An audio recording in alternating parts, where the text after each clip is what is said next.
that's what came to mind. So I'm wondering where it came over the universe airwaves.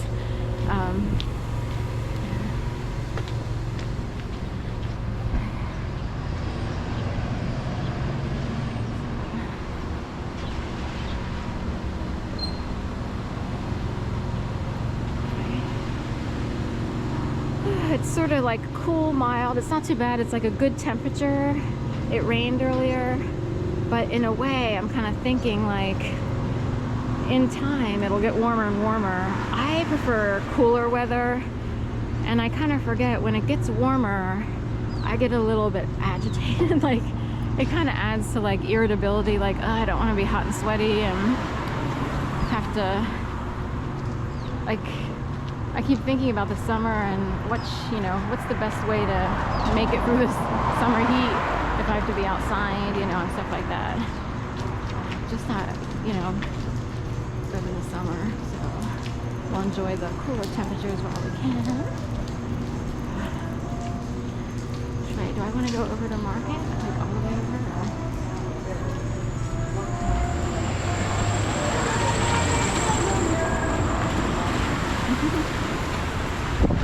This used to be open back when I worked at the North American Publishing Company. It does have a diamond door.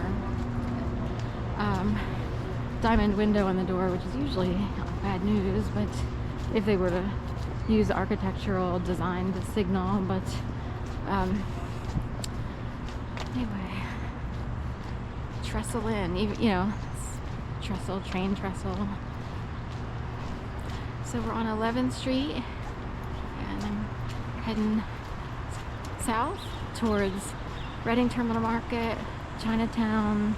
Well, it would be the tip of Chinatown. Really, we're a block east of the majority of it, and of course I'm north of it right now. And then Market Street, where all the signage is. So I head on that way. I had this plan of walking up Broad Street, but for some reason the energy was so bad that I didn't want to walk all the way to the Met, because it's like, I'm really grumpy and I feel a lot better over here for some reason. So I'm not sure what the difference is.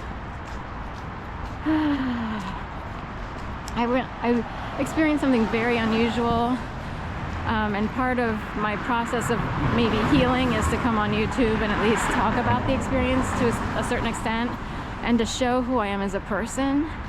There are people who thought I would probably be dead by suicide or other means, or totally, curled up in a ball somewhere, unable to function.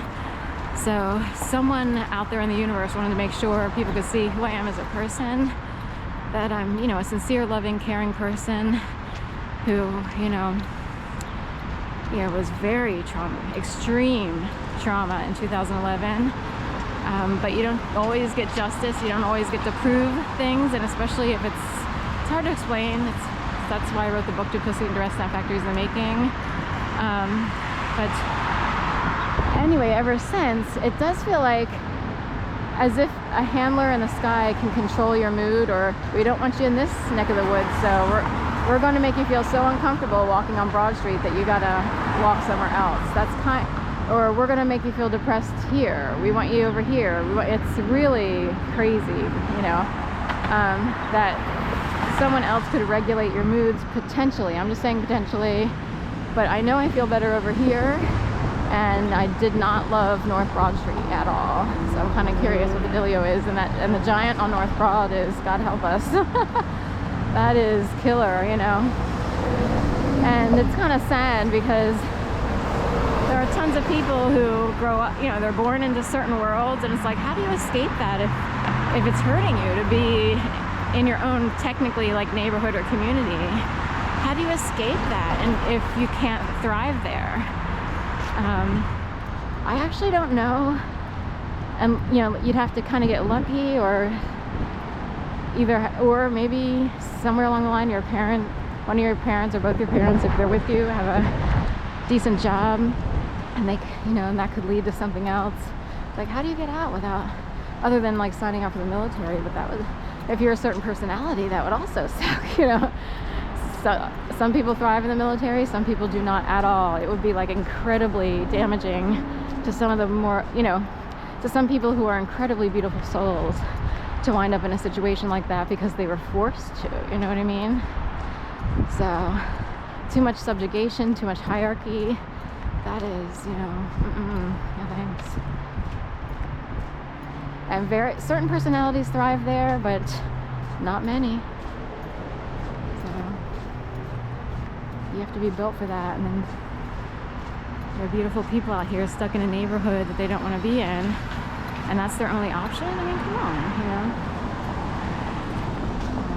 know. Of really getting out. Like, you know, you could get a job at Starbucks maybe, but it's not enough to really get out. You don't make enough money at Starbucks unless you're a manager, and that's like 5-6 years down the road at best.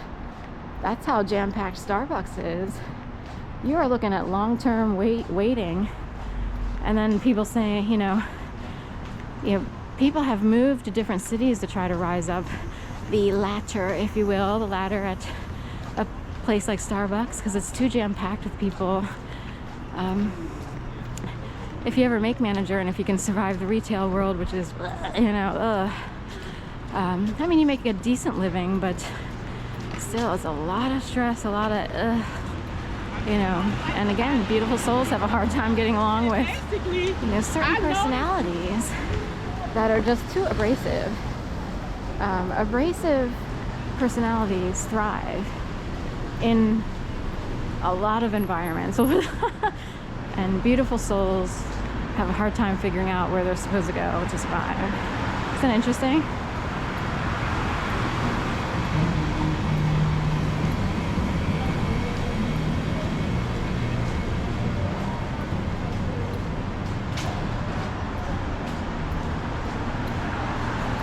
Alright, so heading south past the more western side. I forgot, technically 11's okay. This would be the western edge of Chinatown.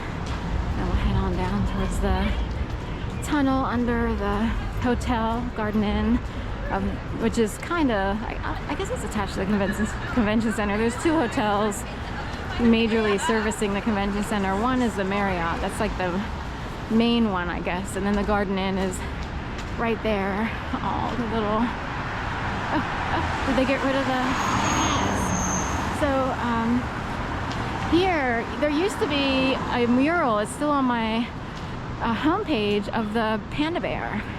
And by now we're up to, today it was 2222, so 2,222 views. I've kept it as the premiere video on my homepage, so if you aren't, I forget how it works.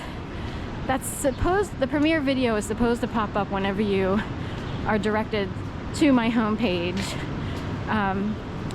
So I don't know if it always does, but anyway, I know if you're not subscribed, it should pop up as the premiere video, which helps that particular, you know, premiere videos tend to get more views over time because it's right there when people check in. Anyway, but ting ting, right. Ding, ding, ding, ding, ding. Okay, I'm thinking of a couple songs, but one is do do do do do ting ting. Another one, there's one where they had that dance and people, like, they bend their elbows and they kind of bounce their fists towards their ears a little bit. I forget what that song was because the other song is overriding the song that I'm picturing the dance of. But ting ting